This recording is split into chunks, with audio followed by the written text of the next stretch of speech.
आज की बात अब हर शाम सोमवार से शुक्रवार 8:30 बजे से।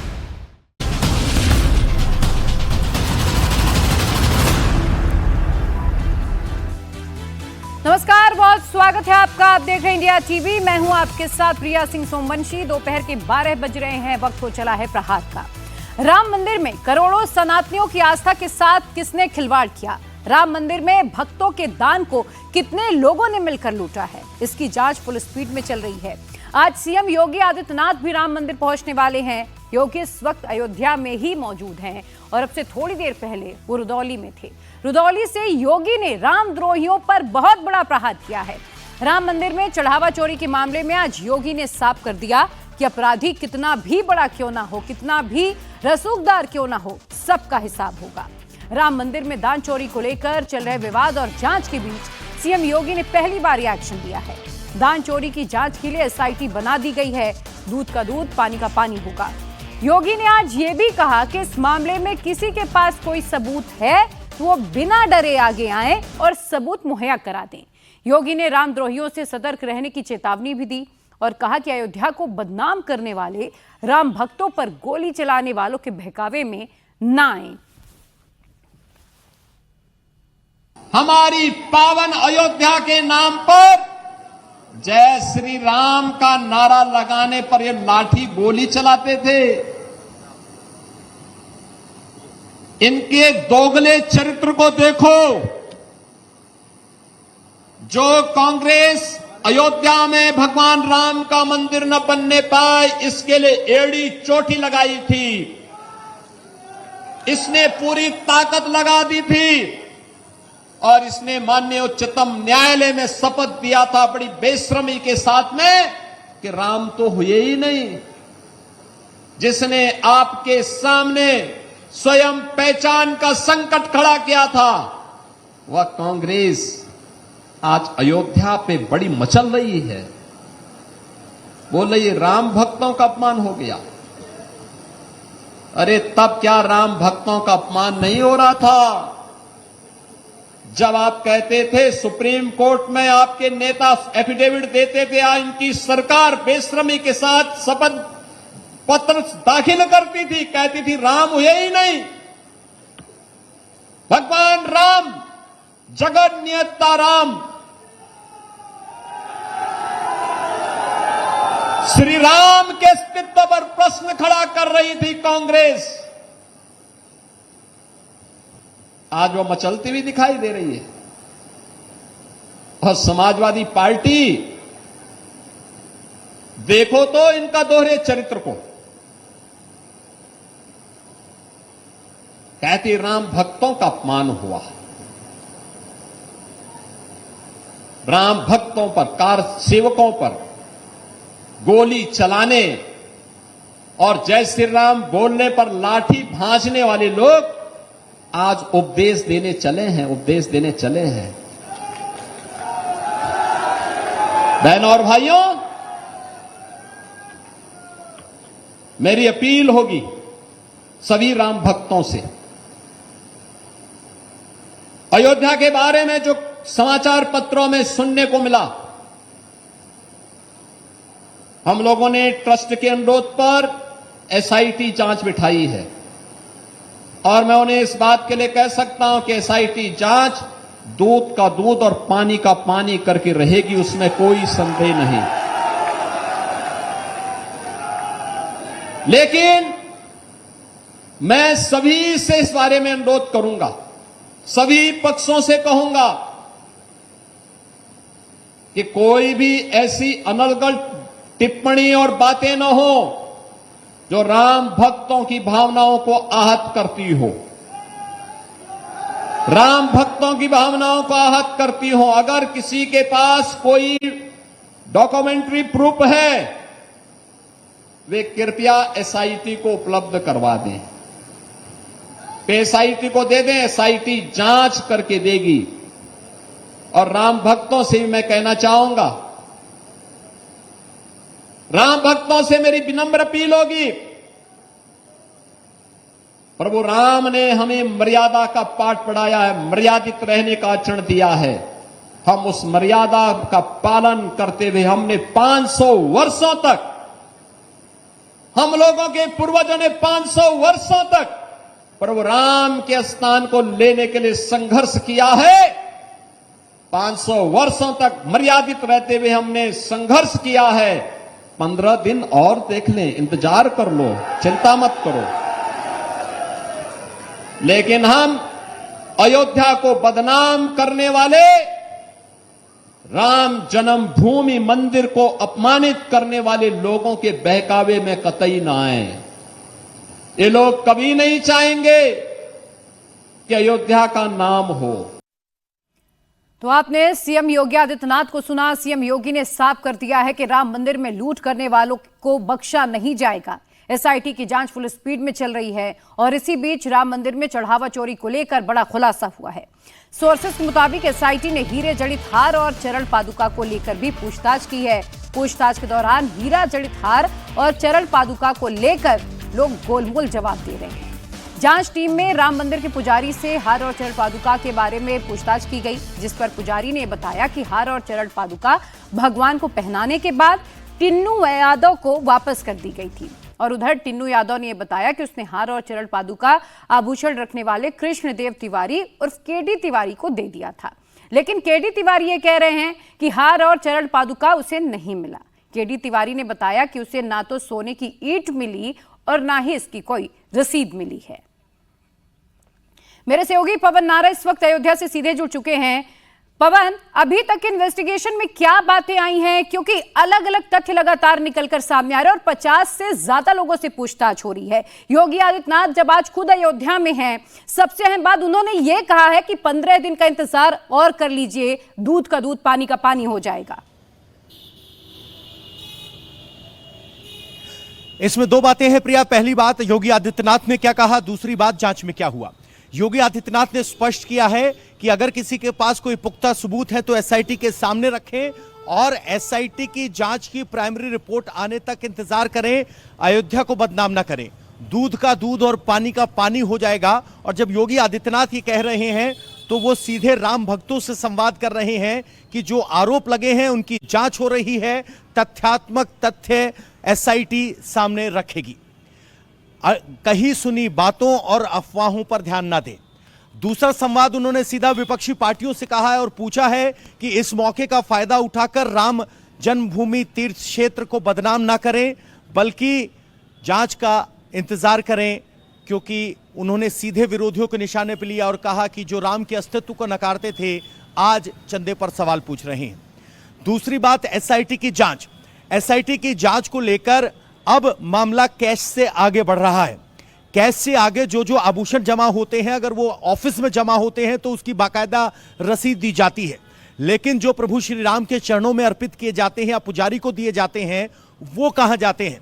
तो एक इंस्टेंस जो सामने आया वो ये था कि हार और चरण पादुका पुजारी को दिए गए, उन्होंने प्रभु श्री राम के चरणों में रखा। पुजारी से पूछा गया कि वो कहां गए, तो पुजारी ने कहा कि मैंने टिन्नू यादव को दिए। टिन्नू यादव से पूछा गया कि वो कहां गए, तो टिन्नू यादव ने कहा कि मैंने केडी तिवारी जो कि आभूषण के जिम्मेदार हैं उनको गलाने के लिए दिए ताकि सोने की ईंट बन सके। केडी तिवारी का कहना है कि मैंने कोई ऐसी रिसीविंग नहीं दी है। तो सवाल उठता है कि वो हार और वो चरण पादुका कहां गए। सवाल यह भी है कि अगर कोई हार या चरण पादुका देता है तो उसकी ऑथेंटिसिटी जांचने की क्या प्रक्रिया है। अगर मैं पीतल का हार दे दूं तो क्या उसे सोने का हार है या नहीं है, ये जांच होती है कि नहीं है। तो ये सब प्रोसीजर पूछा जा रहा है और जो गड़बड़ हुई, जो बयान हुए, उनको क्रॉस वेरीफाई और चेक किया जा रहा है। तो एसआईटी सिर्फ कैश की गिनती तक जांच सीमित नहीं है, बल्कि दान और चढ़ावे को लेकर जो पूरा प्रोसेस है उसमें जो जो शख्स इन्वॉल्व हैं, क्योंकि पुजारी की भूमिका दान से लेकर कोई नहीं, उसका काम है सिर्फ पूजा करना, किसी ने दिया तो चढ़ाकर वापस प्रबंधन को सौंप देना। प्रबंधन की भूमिका में यहां टिन्नू यादव और उस तरह के किरदार हैं। अब इन सब से पूछताछ हो रही है और यह पूछताछ का आंकड़ा अब 40-50 जो गिनती वाले स्टाफ हैं उससे आगे बढ़ गया है, ताकि एक पूरी प्रक्रिया को सामने रखा जा सके और पता लगाया जा सके कि प्रक्रिया में चूक कहां है और चूक कहां हुई। तथ्यात्मक तौर बिल्कुल पर। पवन, और इस वक्त सवालों के घेरे में पूरा मैनेजमेंट है, क्योंकि जो चरण पादुका है, जो हीरे जवाहरात के आभूषण है, उनके अलावा 1250 धातुएं हीरे जड़ित मूर्तियों की भी बात हो रही है कि आखिर वो मूर्तियां गई कहां। बने रहिएगा पवन। राम मंदिर में चढ़ावा चोरी की जांच तेज हो गई है। टीम दान पात्रों से नकदी और सोने चांदी और हीरे जवाहरात की गिनती केंद्रों तक की व्यवस्था को खंगाल रही है। इसके साथ ही CCTV footage, banking records, digital data और दस्तावेजों को खंगाला जा रहा है। एसआईटी अब तक 60 से ज्यादा लोगों से पूछताछ भी कर चुकी है। कल अनिल मिश्रा को भी चेन्नई से तलब करके कई घंटे तक पूछताछ की गई है। पवन का सीधा रुख करते हैं। पवन, अब कई बड़े नाम जो मैनेजमेंट संभालते हैं उसमें अनिल मिश्रा से पूछताछ हो चुकी है। हमारे सोर्सेस ये भी बता रहे हैं कि चंपत राय से भी 2 बार की पूछताछ हो चुकी है, पुजारी से पूछताछ हो चुकी है, गोपाल राय से पूछताछ हो चुकी है। क्या कुछ बातें ऐसे निकलकर सामने आई हैं, चाहे वो मूर्तियों के गायब होने की बात हो, और खास तौर पर वो चढ़ावा जो लोग वाव विभोर होकर प्रभु के जब दर्शन करने आते हैं अनायास से निकालकर दान पेटी में डाल देते हैं, जिसकी कोई रिसीविंग नहीं मिलती है। क्या जानकारी मिली अभी तक? बिल्कुल, जो जानकारी सामने आ रही है वो ये है कि गोपाल राव से पूछताछ हो चुकी है, अनिल मिश्रा से भी पूछताछ हुई है, इसके अलावा चंपत राय से भी पूछताछ हुई है, लेकिन पूछताछ में जवाब क्या मिला वो अभी एसआईटी किसी के साथ नहीं बता रही है। तो कुल मिलाकर जो आरोप सामने आए, चूंकि वो जब हार चढ़ाया गया, चरण पादुका चढ़ाई गई, वो सार्वजनिक जानकारी में था, इसीलिए उससे जुड़ा हुआ सवाल सामने आया और उसकी पूछताछ की गई। तो कुल मिलाकर जो आरोप सामने हैं उनकी तथ्यात्मक जांच हो रही है। एसआईटी ने क्या पाया या किसी ने क्या जवाब दिया वो हल्का फुल्का पता चल रहा है, वो एसआईटी की रिपोर्ट में तथ्यात्मक फैक्ट आएंगे। फिलहाल जो आरोप लगे हैं उनकी सिलसिलेवार तरीके से पूछताछ हो रही है, और जो जानकारी सामने आ रही है, जो या पब्लिक डोमेन में जानकारियां हैं, उनको वेरीफाई किया जा रहा है। एसआईटी ने क्या पाया है ये आधिकारिक तौर पर तथ्यात्मक रूप से अभी तक नहीं बताया गया है। और इसी बात का जिक्र योगी आदित्यनाथ कह रहे थे कि 500 साल मंदिर के निर्माण के लिए इंतजार किया है, एसआईटी की जांच का 15 दिन का इंतजार कर लीजिए। बिल्कुल पवन, और इस वक्त हर राम भक्त यही चाह रहा है कि जो भी सच है वो सामने आ जाए। बहुत शुक्रिया आपका तमाम जानकारी के लिए। शिवसेना उद्धव गुट में टूट के बाद फोकस अब दिल्ली से मुंबई शिफ्ट हो गया। आज शिवसेना के 60वें स्थापना दिवस पर उद्धव और शिंदे गुट दोनों मुंबई में अपना शक्ति प्रदर्शन करने वाले हैं। इस मौके पर शिंदे गुट का कार्यक्रम आज शाम 6 बजे नेस्को सेंटर में होगा। यहां महाराष्ट्र के डिप्टी सीएम एकनाथ शिंदे अपने विधायकों, सांसदों और मंत्रियों के साथ शामिल होंगे। उद्धव गुट के 6 सांसदों के बागी होने के बाद शिंदे गुट की ताकत अब बढ़ गई है। पार्टी के बड़े हौसले का असर आज के कार्यक्रम में भी दिखाई देगा, और इस मौके पर एकनाथ शिंदे पार्टी कार्यकर्ताओं को संबोधित भी करेंगे। वहीं आपको बता दें, शिवसेना यूबीटी का कार्यक्रम शाम 7:30 बजे सायन माटुंगा में होगा। उद्धव ठाकरे कार्यकर्ताओं को इस दौरान संबोधित भी करेंगे। इस दौरान उद्धव बागियों पर जमकर बरस भी सकते हैं। उद्धव के करीबी संजय राउत पहले ही ऑपरेशन तुड़वा का ऐलान कर चुके हैं, लेकिन उद्धव क्या कहते हैं इस पर सभी की निगाहें टिकी हुई होंगी। और इसी बीच बागी सांसद दिल्ली से जयपुर शिफ्ट हो गए हैं। शिवसेना स्थापना दिवस का कार्यक्रम सायन माटुंगा के शरण मुखानंद हॉल में हो रहा है। वहीं शिंदे गुट का जो फंक्शन है वो गोरेगांव के नेस्को सेंटर में रखा गया है, और आज दोनों ही गुट अपना अपना शक्ति प्रदर्शन करने वाले हैं। महाराष्ट्र में चल रही उथल पुथल के बीच आज शिवसेना के दोनों गुट अपना 60वां स्थापना दिवस मना रहे हैं। समारोह से पहले दोनों गुट के बीच जो है वो जमकर पोस्टर वॉर चल रहे हैं। मुंबई में जगह जगह उद्धव और शिंदे गुट के पोस्टर्स लगाए गए। उद्धव गुट के सांसदों की बगावत के बाद हर तरफ एकनाथ शिंदे के बैनर नजर आ रहे हैं। वहीं उद्धव गुट ने अपने बैनर और पोस्टर्स में बागियों को गद्दार बताया है।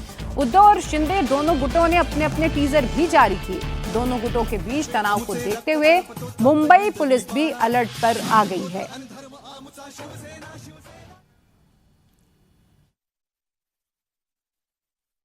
महाराष्ट्र में किसी तरीके की पॉलिटिकल हैपनिंग हो और उसके बाद पॉलिटिकल बैनरबाजी न हो, ऐसा हो नहीं सकता। अब शिवसेना उद्धव ठाकरे गुट के 6 सांसद उनका साथ छोड़ चुके हैं और आज उनका 60वां स्थापना दिवस भी है। तो ऐसे में महाराष्ट्र और मुंबई के कई हिस्सों में जोरदार पॉलिटिकल बैनर्स लगे हैं और पॉलिटिकल बैनर्स के माध्यम से ही दोनों ही शिवसेना के धड़े आपस में एक दूसरे पर निशाना साध रहे हैं। इस वक्त हम मुंबई में मौजूद हैं। मेरे पीछे इस वक्त आप जो बैनर देख रहे हैं ये शिवसेना उद्धव ठाकरे गुट की तरफ से लगाया गया है। इस बैनर पर लिखा गया है की गद्दार बदलले, चेहरे बदलले, पण विचार नहीं। महाराष्ट्राचा मनातली शिवसेना आज ही तीच, यानी कि इसका हिंदी अनुवाद ये होगा कि गद्दार बदले, चेहरे बदले, लेकिन विचार आज भी बिल्कुल वैसे का वैसा है। महाराष्ट्र के मन में आज भी वही शिवसेना है। गद्दारों के बादलों के बीच आज भी शिवसेना अडिग है।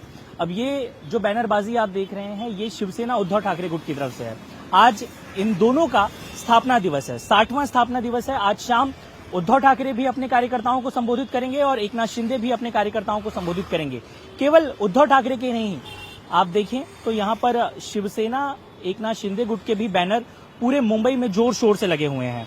जिस जगह पर कार्यक्रम होना है, उन कार्यक्रम के स्थानों पर भी बहुत सारे पॉलिटिकल बैनर लगाए गए हैं और इस बैनर के माध्यम से ये दोनों ही नेता या इनके कार्यकर्ता चाहे जो भी संदेश दें, हर किसी की नजर टिकी होगी कि आज शाम जब दोनों ही नेताओं की तरफ से बयान दिया जाएगा तो उनकी तरफ से क्या कहा जाता है। खासतौर पर सबकी नजर बनी रहेगी कि उद्धव ठाकरे क्या कहते हैं, क्योंकि अब तक जब उनके सांसद उनसे अलग हुए हैं, 6 सांसदों ने बगावत की है, उसके बाद से अब तक कोई भी औपचारिक बयान न तो उद्धव ठाकरे की तरफ से आया है, न आदित्य ने अभी तक कुछ कहा है। इस पर संजय राउत रह रहकर जरूर सामने आकर बोलते रहे हैं, लेकिन उनके बयान की वजह से भी कई सारी कंट्रोवर्सीज ही क्रिएट हुई हैं।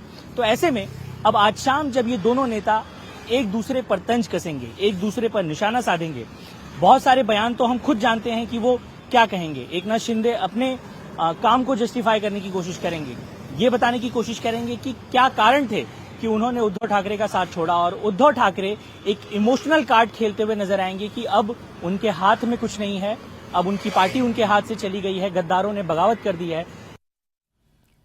तो शिवसेना स्थापना दिवस पर शिंदे गुट कैंप से बड़ी खबर आई है। शिंदे गुट ने यह साफ कर दिया है कि उद्धव गुट के 6 बागी सांसद आज पार्टी में शामिल नहीं होंगे। सभी बागी सांसद इस वक्त जयपुर में हैं और उन्होंने उद्धव गुट से अलग होने के अपने फैसले की जानकारी लोकसभा स्पीकर को चिट्ठी लिखकर पहले ही दे दी है। और इसी बीच उद्धव सेना की तरफ से मिल रही धमकियों के बीच बागी सांसदों की सुरक्षा भी बढ़ा दी गई। गृह मंत्रालय के निर्देश पर महाराष्ट्र पुलिस को Y+ सुरक्षा देने के लिए कहा गया है। उद्धव गुट के सांसद संजय राउत लगातार बागी सांसदों को धमकी दे रहे हैं, उनके खिलाफ अपशब्दों का इस्तेमाल कर रहे हैं और ये कह रहे हैं कि बगावत करने वाले ऑपरेशन तुड़वा के डर से जयपुर में छिपके बैठे हैं, लेकिन इनके ऊपर कानूनी कार्रवाई जरूर होगी।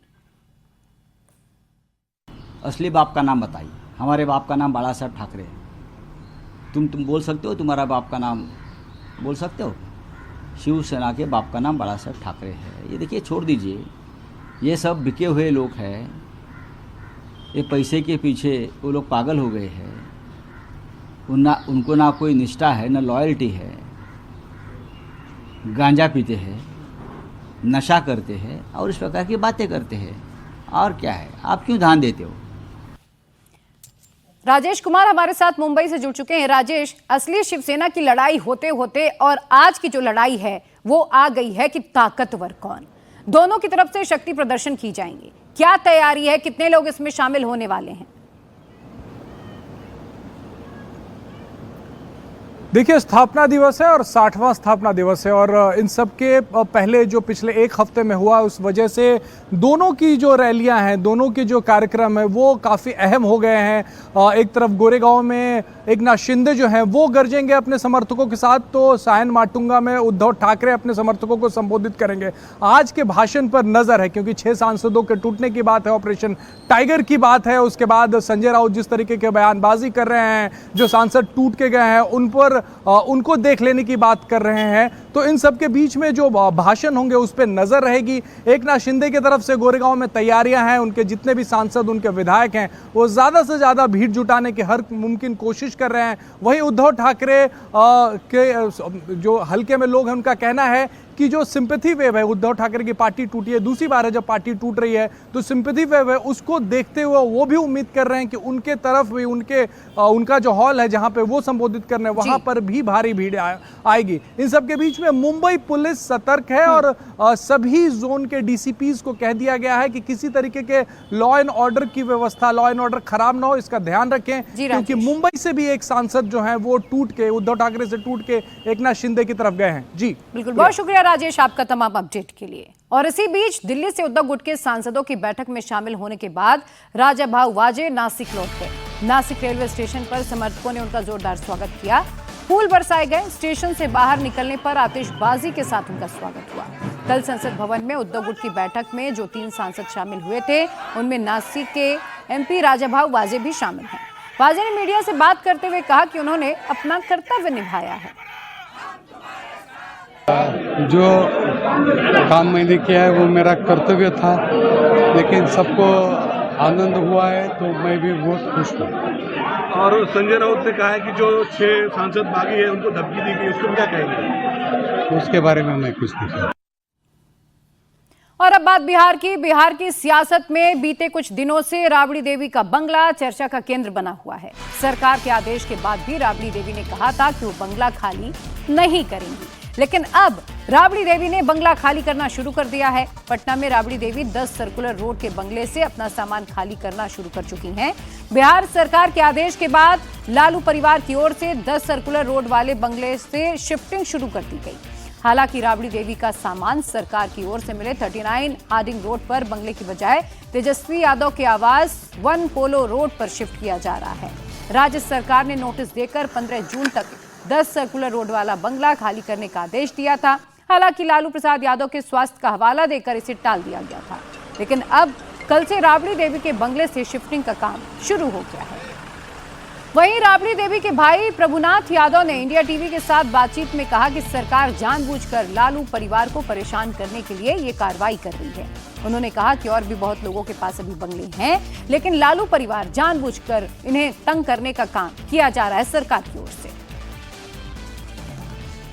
गलत तरीका है, इसलिए कि नेता विरोधी दलीय हैं। अभी तत्काल में भी अभी कैबिनेट मंत्री के दर्जा है। ऐसे ऐसे तो जीतन मांझी जी हैं, नीतीश बाबू हैं, संजय झा हैं, देवेश चंद्र ठाकुर हैं, शहनवाज हुसैन, ऐसे ऐसे बहुत लोग हैं, मगर किसी को तो खाली कराने का आदेश नहीं मिला। मगर ये जानबूझकर माने तंग किया जा रहा है, क्वार्टर के बहाने तंग किया जा रहा है। इसे तो बहुत लोग हैं, 50 आदमी हैं, अनगिनत हैं, मगर उन लोगों को कोई नोटिस फोटिस नहीं है, कोई कुछ नहीं। सिर्फ लालू यादव पर है कि ये तो एक तो तबीयत खराब है, इधर से उधर जाएंगे तो इन्फेक्शन का डर रहता है। ये सब सोच समझ कर सरकार को निर्णय लेना चाहिए। इस बंगले में नीतीश कुमार जब मुख्यमंत्री थे उस समय एक लालू जी के स्वास्थ्य को देखते हुए एक कमरा बनाया गया था। हाँ, वो खुद मुख्यमंत्री जी बनवाए थे, अपना नीतीश बाबू बनवाए थे। हाँ, तो उसी तरह से अगर बनवा देते हैं तो लोग चले जाएंगे। उनके स्वास्थ्य को देखते हुए इन्फेक्शन का डर है, इसलिए रोक देना चाहिए।